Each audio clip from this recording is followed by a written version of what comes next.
Students, আজকে যে প্রবলেমটা ডিসকাস করছি বলছে একটা জুতে কিছু র‍্যাবিট এবং পিজিএন আছে, তাদের যখন হেডস কাউন্ট করা হয় সেখানে 240 হেডস আমরা দেখতে পাই, তাদের যখন আমরা লেগস কাউন্ট করি তখন 760 টা লেগস পাই। বলছে হাউ মেনি পিজিএনস আর देयर।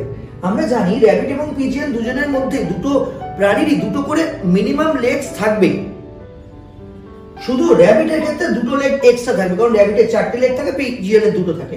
তো যেটা কমন আছে এই দুটো করে লেগ, তাহলে 240টা প্রাণী, 240টা হেডস আছে মানে 240টা প্রাণী আছে, 240টা প্রাণী দুটো করে লেগস থাকে মানে 480টা লেগস থাকবে।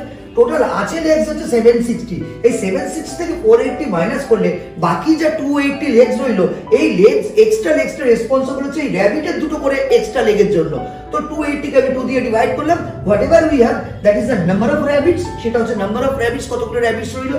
240 থেকে র‍্যাবিটস মাইনাস করে দিলে বাকিটা যেটা রইলো 100টা, সেটা PGN. So total number of PGNs 100।